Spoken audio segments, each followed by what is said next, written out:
تو بھی ٹھیک ہے، بس خوش رہے انسان اس میں. تو اب وہ قوم، اب یہ گھروں کا میں اس لیے کہتا ہوں کہ نبی صلی اللہ علیہ وسلم نے فرمایا بدترین چیز جس پہ انسان کا پیسہ خرچ ہو وہ تعمیر ہے. صحیح حدیث ہے بالکل. آپ کے پاس اگر بہت سارا پیسہ ہے نا تو سب سے پہلے کیا کریں آپ؟ اچھی خوراک کا انتظام کریں. پیٹ میں اچھی چیز اترنی چاہیے. جیم جیلی اور یہ ساری چیزیں چھوڑ دیں, شہد کھایا کریں. ڈالڈا گھر سے نکال دیں. جب اللہ نے آپ کو مالی وسعت دے دی, زیتون اور دیسی گھی لا کے ڈبے رکھ دیں گھر میں. بیگم جو پکے گا گھی میں پکے گا, 10 انگلیاں گھی میں اور سر کڑھائی میں, ٹھیک ہے نا؟ اب گھی پکے گا ہمارے. بادام کھائیں. ہمارے حضرت کو اللہ نے غربت میں رکھا تو حضرت کے پاس پیسے ہی نہیں ہوتے تھے کچھ کھانے کے, تو وہ 60 سال حضرت نے غربت میں خوشی میں گزارے. اتنی غربت تھی میرے شیخ و مرشد کے پاس 60 سال کی عمر تک کہ فرماتے ہیں کہ میرے پاس انڈا خریدنے کے پیسے نہیں ہوتے تھے. اور عالم کتنے بڑے تھے, دارالعلوم کورنگی کے شیخ الحدیث تھے. سب سے بڑا مرتبہ, کتنا بڑا ادارہ ہے نا دارالعلوم کورنگی. حضرت مفتی محمد شفیع صاحب رحمہ اللہ کے نائب سمجھے جاتے تھے. اور لیکن لوگوں کو پتہ نہیں چلتا تھا آپ کی غربت کا, کیونکہ رہتے اتنے استغنا کے ساتھ تھے نا کہ لوگ ان سے قرضے مانگنے آتے تھے. یہ نہیں کہ غربت میں اپنے پھٹے پرانے کپڑے پہن کے ایسا صورت بنا لی کہ لوگ مولوی صاحب پہ ترس کھا کے پیسے دینا شروع کر دیں. نا نا نا, بڑا استغنا. اور فرماتے ہیں کہ میرا گھر بھی ذرا دور تھا کچی آبادی میں, کیونکہ پیسے تھے ہی نہیں کہ پکی آبادی میں گھر لے لیں. تو فرماتے میں پتہ کیا سوچتا تھا کہ میں چونکہ بادشاہ ہوں اور بادشاہ ذرا ہٹ کے رہتا ہے, بادشاہ تھوڑا سا, تو کہہ رہے ہیں ہمارا اسٹائل تھوڑا سا کیا ہے, ہٹ کے. خوش رہتے تھے. کہتے ہیں ایک دن کیا ہوا کہ ایک مہمان ہمارے گھر آیا, دال کھلائی ہم نے. پھر کچھ دنوں کے بعد آیا, دال پکی ہوئی تھی. پھر آیا, دال پکی ہوئی تھی. پھر ایک دن آ کے کہتے ہیں آپ لوگ کیا دال کے علاوہ کچھ نہیں پکتا؟ وہ مہمان بھی تنگ آ گیا. تو حضرت فرماتے ہیں کہ اس کے بتانے سے میری توجہ گئی ہے کہ ہمارے ہاں بہت دنوں سے دال پک رہی ہے. اور اللہ نے ان کو اہلیہ بھی ایسی ہی دی تھی, صبر شکر والی. بڑی تعریفیں کرتے تھے اپنی زوجہ کی, وہ ابھی تک ماشاءاللہ حیات ہیں, اللہ ان کی عمر برکت. اللہ فرماتے ہیں کہ مجھے حور بھی مل جاتی تو میں اتنا خوش نہ ہوتا.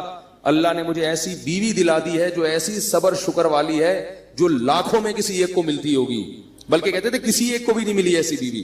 بڑی تعریفیں کرتے تھے اپنی زوجہ کی, کیونکہ انہوں نے کبھی بھی ناشکری, وہ دیکھتی تھی بھائی میرے شوہر غریب ہیں تو جو وہ بھی تو دال ہی کھا رہے ہیں نا, تو ہم بھی دال کھا رہے ہیں, کوئی بات اسی پہ گزارا کریں گے. اور ہمارے حضرت کو وہ دعاؤں کی وجہ سے ملی تھی یہ بیوی. ہمارے حضرت کا واقعہ لکھا ہے, وہ بتاتے تھے کہ بچپن میں حضرت کا رشتہ طے کر دیا کسی خاتون سے. اب ان میں حیا بہت تھی, وہ تو پہلے زمانے میں تو نہیں ایسا ہوتا تھا کہ پہلے طے کر لو, ابا کو بتا دو, ابا کرنی ہے کرو نہیں تو میں جا رہا ہوں. یہ تو اب ہوتا ہے نا. پہلے تو وہ لڑکے جب بالغ ہوتے تھے, ایک تو بالغ ہوتے ہی ماں باپ ان کی شادی کی فکر کرتے تھے, ان میں حیا ختم ہونے سے پہلے ان کو گھر بار کا کر دیتے تھے.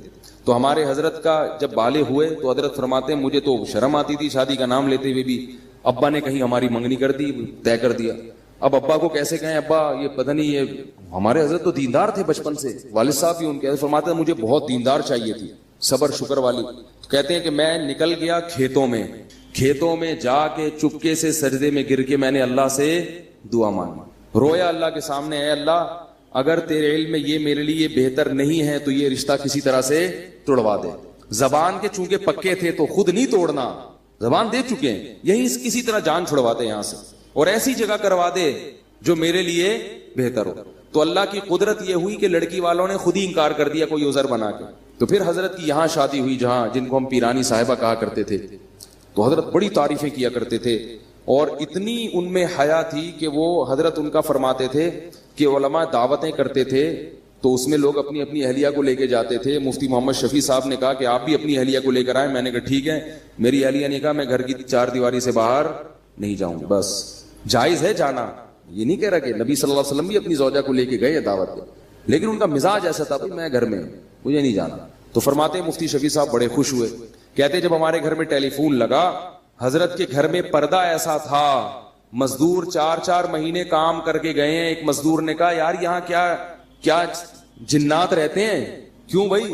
کہہ رہے میں نے 3 4 مہینے اس گھر میں کام کیا, کسی عورت کی آواز میرے کان میں آج تک نہیں پڑی. وہ ذاتی طور پر یہ چیزیں آدمی ڈنڈے کے زور سے تھوڑی بیوی سے یہ سب کچھ کروا سکتا ہے, تو اپنے اندر تقویٰ ہو. اتنا ان میں تھا کہ ان کی آواز کبھی مردوں کے کان میں کی اہلیہ کی نہیں پڑتی. تو حضرت فرماتے میں نے جب ٹیلی فون لا کے رکھا گھر میں, ضرورت تھی فون لگوایا, تو میں نے یہ کیا کہ بھائی دیکھو جس عورت میں یہ تقوی نہیں ہے نا تو اس کو برا مت سمجھو. جہاں شریعت نے گنجائش دی ہے وہاں گنجائش دی ہے. عورت مرد سے ضرورت کی بات بھی کر سکتی ہے, ضرورت کے وقت گھر سے باہر بھی نکل سکتی ہے. یہ تو اوپر لیول کا ہے نا, وہ یہ تو اپنے زبردستی نہیں کر سکتے اس چیز میں آپ. عورت اگر خود اپنی مرضی سے ایسا کرنا چاہے تو ٹھیک ہے, وہ زیادہ اچھی بات ہے, لیکن آپ زبردستی نہیں کر سکتے ان چیزوں کو. تو فون میں کیا ہوا, حضرت نے فون لا کے رکھا, فرمایا کہ اب جب فون آئے آپ جب اٹھائیں تو جب ان نون پرسن ہونا تو بات نہ کریں اس سے. اور پتہ کیسے چلے گا کہ اپنی بہو بیٹی کا فون ہے تو فون پہ تھوڑا سا ہاتھ مار دیں, اگر آگے سے عورت کی آواز آئی ہے تو بات کر لیں, یا اپنے کسی بیٹے کی آواز آئی تو بات کر لیں, ورنہ بات نہ کریں. ہم اگر گھر میں کہہ دیں کہ بھائی جب فون اٹھاؤ تو بولو نہیں, تو میرا خیال ہے اگلے دن بیان نہیں ہوگا. بولیں گے پتہ نہیں کس فنڈامنٹلسٹ سے, بنیاد پرستوں سے کہاں پھنس گئے ہیں, طالبان سے شادی ہو گئی ہے. ٹھیک ہے نا, لیکن ہم بھی ایسے ہی, ہم کون سا اتنے پرہیزگار ہیں. تو اتنا ہی تقویٰ ہونا جتنا, یعنی بھائی جتنے خود ہو اتنے ہی دوسرے پہ کو مکلف بناؤ نا. حضرت تو خود بھی بڑے پرہیزگار تھے نا. تو حضرت فرماتے ہیں میں نے کہا اپنی اہلیہ سے کہ یوں کرنا, تو انہوں نے کہا میں نے فون کے قریب ہی نہیں جانا, میں نے فون اٹھانا ہی نہیں ہے, مجھے اس سے ویسے ہی کیا ہے الرجی. یہ مردوں کا کام ہے فون سننا. فون جس نے بیٹے بیٹی کا فون آئے گا تو آپ سن لو, مجھے بتا دیا کرو تو میں بات کر لوں گی, ورنہ میں اس طرف نہیں جاتا. تو بڑی اللہ نے صبر شکر والی زندگی دی تھی ان کو. تو حضرت فرماتے ہیں اسی غربت کے ایام میں ایک انڈے والا آیا, ٹھیک ہے نا, انڈے بیچ رہا تھا, تو وہ ابلے ہوئے انڈے نا, تو وہ کہتے ہیں ہمارے گھر آیا, بولے مولوی صاحب کتنے انڈے لیا کرو گے آپ مجھ سے, بھئی آپ کے گھر کے اتنے افراد ہیں, میاں بیوی ہیں, بچے بھی ہیں. تو اس کا خیال تھا کہ 4-6 انڈے تو لے لیا کریں گے. حضرت فرماتے ہیں میں نے کہا نہیں, ہمارے یہاں پہلے سے کوئی انتظام ہے, ایسا کر دیا. حالانکہ فرماتے ہیں کہ اصل بات یہ تھی میرے پاس انڈا خریدنے کے پیسے بولو بھائی نہیں تھے, لیکن اس کے سامنے اپنی غربت نہیں بتانی, میرے پاس تو پیسے ہی نہیں ہیں. وہ کہ چلو زکات والے انڈے پھر میں آپ کو دے دیا کروں گا. بات یہ ہے کہ غربت بھی ہو مگر ایسا اس پہ استغنا, اور چہرے پہ ایسی بشاشت اور ایسا استغنا ظاہر کرنا ہے کہ ہم سے بڑا سیٹ دنیا میں کوئی ہے ہی نہیں. اور فرماتے ہیں کہ یہ صرف زبان سے نہیں کہتا تھا, دل میں بھی سمجھتا تھا, دل میں بھی سمجھتا تھا کہ اللہ نے مجھے بہت دیا ہے. صرف اوپر اوپر سے نہیں کہ لوگوں کو بیوقوف بنانے کے لیے, دل میں بھی یہی تھا بہت دیا ہے بھائی. فرماتے تھے کہ میں 2 وقت کی روٹی کھا رہا ہوں بھائی, اور کیا چاہیے, خالی روٹی بھی کافی ہے, تو اللہ نے مجھے دال بھی دی ہے. اس پہ سوچ سوچ کے خوش ہوتے تھے کہ دال بھی دی اللہ نے مجھے, واہ واہ سبحان اللہ, اتنا خوش ہوتے تھے اس پہ, دال بھی ہے. اور اپنے شیخ کی زیارت کے لیے لاہور جایا کرتے تھے, پورے سال تنخواہ سے پیسے جمع کر کر کے ٹرین کا ٹکٹ ہوتا تھا, پورے سال کی تنخواہ سے کاٹ کاٹ کے ایک دفعہ کا چکر لگتا تھا. یہ حالت تھی. اور پھر کیا ہوا ہے کہ پودوں کا بڑا تھے, بڑے مزاج ان کے, غربت تھی مگر مزاج شاہانہ تھا, گرینری کا بڑا شوق تھا, پھول لگانے کا, پودے لگانے کا, خوشبوؤں کے استعمال کا. تو پودے لگانے کے لیے نا ان کے پاس وہ نہیں تھا, شاور نہیں ہوتا وہ پانی دینے کے لیے, اس میں پتہ نہیں کیا ٹیکنیکل چیز کر کے ایک شاور بنایا تھا حضرت نے, تھا بڑی صفائی ستھرائی. تو کیا ہوا کہ حضرت کی اہلیہ بیمار ہو گئی. اب میں اہلیہ کا بتاؤں کیسا توکل تھا. اہلیہ بیمار ہو گئی, ڈاکٹر کے پاس گئے تو ڈاکٹر نے کہا کہ ان کے جسم میں وٹامنس کی کمی ہے, پھل فروٹ کھانے کو, پھل فروٹ تو ملتے ہی نہیں تھے حضرت کو, غربت میں کہاں پھل کھا سکتے ہیں. تو بتایا کہ ان کو آپ پھل فروٹ کھلائیں. کیا کھلائیں؟ یہ میں صرف اپنے شیخ کے واقعات نہیں سنا رہا, مقصد یہ ہے کہ ایسی زندگی گزرے گی تو صحت بھی ملے گی, بغیر سیب کے آئرن آئے گا آپ کے جسم میں. اور ٹینشن والی زندگی گزارو گے نا, سیب کے جوس بھر بھر کے پی لو, پھر بھی آئرن کی کمی ختم نہیں ہوگی آپ. پھر فرماتے میں لے گیا ڈاکٹر کے پاس, ڈاکٹر نے کہا ان کو سیب کھلائیں, آم کھلائیں, یہ کھلائیں, وہ کھلائیں. پیسے ہی نہیں تھے سیب کھلانے کا.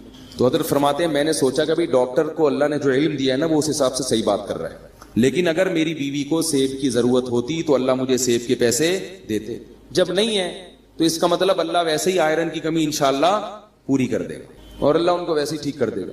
بیوی بھی کیونکہ توکل والی, پھر وہی مثال اپنی ہے اور آپ کی مثالیں آتی ہیں ذہن میں. ہم ہوتے کتنے تانے سننے کو ملتے ہیں بھائی, اب کہیں سے لے کر آؤ, سیب لاؤ, چوری کا ہو کہیں سے وہ لے کر آؤ. میں تو کہہ رہی تھی کھانے کو نہیں ہے, دال کھائیں گے تو یہ تو یہی ہوگا نا, روٹی کھا کھا کے, تو آئرن کہاں سے پیدا ہوگا. ڈاکٹر سارے کہتے ہیں سیب کھانا ضروری ہے, اور یہ کھانا ضروری ہے, اور وٹامن کی گولیاں کھانا, جائیدادیں کھانا بھی ضروری ہے. کیا کیا کھا گئے ہیں مگر پھر بھی کمی پوری نہیں ہو رہی, پھر بھی بیمار ہیں. وقت سے پہلے بال سفید ہو رہے ہیں, 20-20, 25-25 سال کے لڑکوں کے بال سفید ہو رہے ہیں, گر رہے ہیں. عجیب حالت ہے یار, 30 سال کا بندہ 50 سال کا لگ رہا ہے آج دیکھیں. سب کچھ کھا کے بھی یہ حال ہے, توکل نہیں ہے, اللہ پہ اعتماد نہیں ہے. تو حضرت فرماتے ہم آ گئے, ہم نے کہا بھائی ہمارے پاس تو نہیں ہے, بس اس اللہ ویسے ہی پوری کر دے گا. اللہ نے کر دی. وہ ماشاءاللہ اب تک زندہ ہیں, 90 سال تو میرا خیال ہے ان کی عمر ان کی اہلیہ کی ہو گئی, جن میں وٹامن کی کمی تھی, ٹھیک ہے نا. 90 سال سے زیادہ ان کی عمر ہو گئی ہے ماشاءاللہ, اور ہوش و حواس میں اللہ ان کی عمر میں اور زیادہ برکت دے. حضرت کا انتقال ہو گیا, وہ پھر بھی زندہ ہے. تو پھر اللہ نے 60 سال کی عمر کے بعد حضرت کو کیا دیا؟ حضرت کی زمینیں تھیں وہ بکی ہیں اور کچھ وراثت ملی, بہت اللہ نے پیسہ دیا. پھر اتنی دولت آئی حضرت کے پاس, پھر حضرت نے اسٹائل اپنا چینج کر دیا. جو میں بتانا چاہ رہا ہوں کہ بھئی جب تک نہیں ہے تو دال روٹی کھاؤ, جب ہے تو پھر اسی حساب سے کھاؤ جب اللہ دے رہا ہے. پھر جو نوٹ آتے تھے حضرت کے پاس, دولت کی محبت پھر بھی نہیں تھی, تو حضرت نے بہت سارا پیسہ لگا دیا الائنس میں. وہ ضیاء الحق کے دور میں ایک الائنس والے نکلے تھے, وہ سارا پیسہ ڈوب گیا. ڈوبا ہے تو حضرت کی پیشانی پر اتنا سا بھی بل نہیں آیا اور ذرا بھی پریشان نہیں ہوئے. جبکہ جن لوگوں کے پیسے اس وقت ڈوبے تھے ان میں سے بہت سے لوگ ہارٹ اٹیک سے مر گئے. تو حضرت نے ان کا نام رکھا شہدائے الائنس. شہدائے الائنس, یہ الائنس والوں کو. اور حضرت فرماتے ہیں کتنی گھٹیا موت ہے, پیسے چھن گئے تو مر گئے. کیا دکھاؤ گے وہ اللہ کو؟ اللہ کہے گا کھانے کو روٹی تو مل رہی تھی, سر چھپانے کی جگہ تو تھی. تو حضرت کا بہت سارا پیسہ ڈوب گیا, مگر حضرت پر ایسے ذرہ برابر بھی پیشانی پہ لکیر نہیں آئی. کیوں؟ وہ کہتے تھے یار رہنے کے لیے گھر تو ہے نا, اور کھانے کے لیے روٹی تو مل رہی ہے, تو وہ تو ویسے ہی مسافر خانہ ہے, ساتھ تھوڑی لے کے جانا ہے, ٹھیک ہے نا, ایسے ہی خوش. جو حضرت کے ساتھ اس وقت تھے نا, وہ کہتے ہیں کہ ہم نے اتنا زیادہ کسی میں حوصلہ نہیں دیکھا, اتنی بڑی رقم ڈوب گئی اور بڑے آرام سے بیٹھے ہوئے ہوں, بڑے آرام سے, کچھ ہو ہی نہیں رہا. حضرت گھر کو گھر کہتے ہی نہیں تھے, مسافر خانہ کہتے تھے. جب سعودی عرب سے آئے ہیں عمرہ کر کے تو وہ گھر پہنچ گئے اپنے, تو جو میزبان تھے نا سعودیہ میں, انہوں نے حضرت کو فون کیا کہ آپ گھر پہنچ گئے ہیں. انہوں نے کہا میں مسافر خانے میں بیٹھا ہوں ناظم آباد کے. پھر 2 دن بعد فون کیا, حضرت گھر پہنچ گئے. انہوں نے کہا ابھی بھی ناظم آباد کے مسافر خانے میں.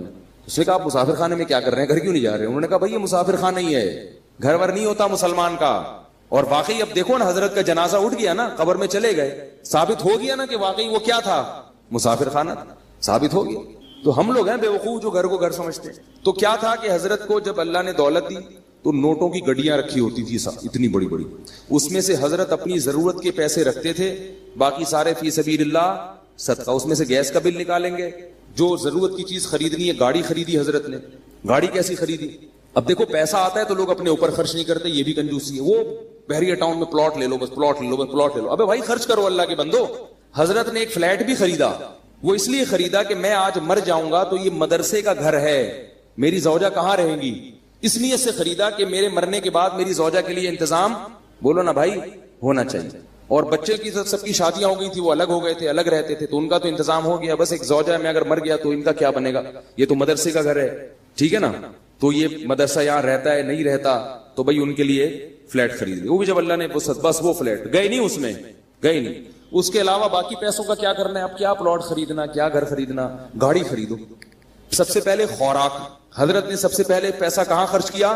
خوراک. بھائی خوراک, اب پہلے تو اللہ چلا رہا تھا بغیر خوراک کے, پیسے نہیں تھے. اب اللہ کہے گا اب ہے تو اب تو سیب کھاؤ نا, آئرن کی کمی, ورنہ آئرن کی کمی ہوگی. دولت مند آدمی اگر سیب نہیں کھاتا اس میں آئرن کی کمی ہوتی ہے. غریب آدمی کچھ بھی نہ کھائے پھر بھی فٹ رہتا ہے, کیونکہ اللہ نے اس کو دیا ہی نہیں کچھ, تو اللہ کہتے ہیں اسی میں پوری کر دوں گا میں. شیر کو آئرن کی کمی کے لیے سیب کھانا پڑتا ہے بھائی. شیر میں وٹامن سی کی کمی کہاں سے پوری ہوتی ہے؟ وہ صرف گوشت کھاتا ہے, اور اسی گوشت میں وٹامن اے بھی ہے, ڈی بھی ہے, سی بھی ہے, سب کچھ ہے اس میں. تو اللہ ہر چیز سے ہر چیز پوری کر سکتے ہیں. ہم خالی گوشت کھانا شروع کر دیں تو مر جائیں گے تھوڑے دنوں میں.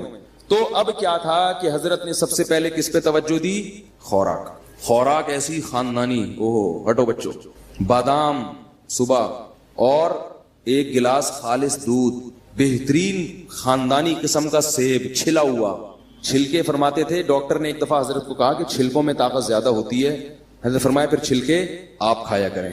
ٹھیک ہے, مزاح بہت تھا ہمارے حضرت کی, خوش ہوتا ہے نا انسان تو مزاح بھی ہوتا ہے طبیعت میں. فرمایا پھر یہ آپ کھائیں گے وٹامن, ٹھیک ہے نا. تو اس لیے کہ چھلکے ہضم نہیں ہوتے نا, وہ وٹامن کا کیا کرنا ہے جو ہضم ہی نہ ہو. ڈاکٹر بھی تو بعض پھیکو ہوتے ہیں, بس بول دیتے ہیں, یہ نہیں دیکھتے کہ اس کا کیا نقصان بھی ہوگا, کیا فائدہ ہوگا. چھلکوں میں طاقت زیادہ ہے. اللہ کے بندے, چھلکے اللہ نے جانوروں کے لیے بنائے, ان کو بھی تو کچھ کھانے دو. تو ساری چیزیں خود کھا جاؤ گے تو بکری کیا کھائے گی, ٹھیک ہے نا.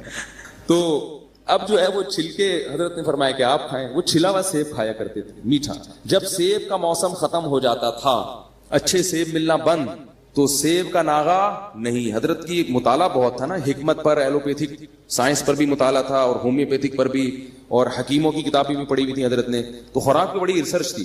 وہ فرماتے تھے کہ نہار منہ میٹھا سیب جس نے کھا لیا تو اللہ اس کو ڈاکٹروں سے ہمیشہ کے لیے محفوظ رکھے گا. اور واقعی حضرت کو اللہ نے ڈاکٹروں سے بچایا تھا. تو جب موسم ختم ہوتا تو پھر پوری دنیا میں تحقیق ہوتی کہاں کا سیب سب سے اچھا ہے, تو پھر ٹورنٹو سے حضرت کے لیے سیب کی پیٹیاں آیا کرتی تھی. سیب کا ناغہ نہیں ہونا چاہیے. بادام